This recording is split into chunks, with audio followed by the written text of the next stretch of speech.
Skateboard et trottinette électrique, rugby, volleyball, course de palme, de nombreuses activités physiques étaient proposées à Ondres pour la seconde édition de la Fête de la Dune, l'occasion pour les vacanciers et les locaux de profiter pleinement de la plage.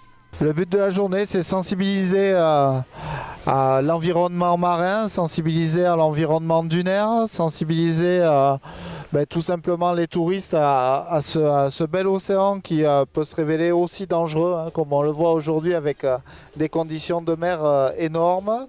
Et une fois que le décor est posé, d'autres choses sont possibles, d'autres ateliers sont possibles aussi sur la plage. Et je pense qu'aujourd'hui, les touristes et les chaouches locaux ont pu bénéficier de toutes les animations qui ont été proposées par les services municipaux et les différents acteurs locaux.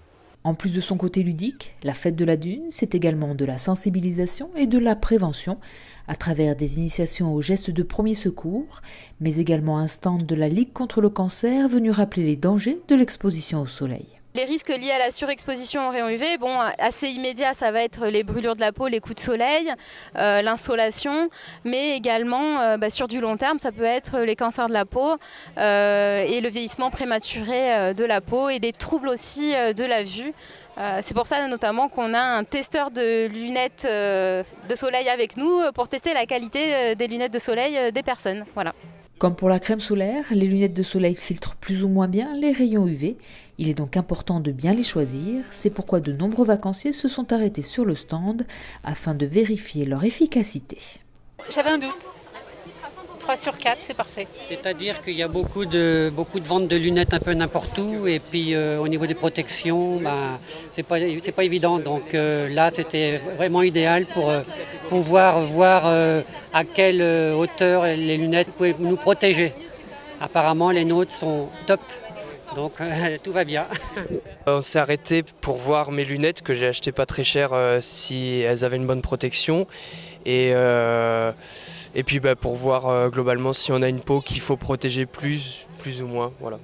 Des fois, on a des idées un peu reçues. Moi, par exemple, je pensais complètement que le parasol, il me protégeait complètement des UV, tout ça, parce que c'est un peu le but quand on l'achète. Et là, je viens d'apprendre que non, en fait. Donc, du coup, qu'il faut garder les casquettes sous le parasol ou ce genre de choses. Donc, ça enlève un peu parfois les idées reçues qu'on peut avoir. Il est donc recommandé de mettre de la crème solaire régulièrement, même sous le parasol, avec un indice de protection adapté pour son type de peau, et de porter des lunettes de soleil de norme CE de catégorie 3. Reste ensuite à profiter des derniers jours de vacances et du soleil.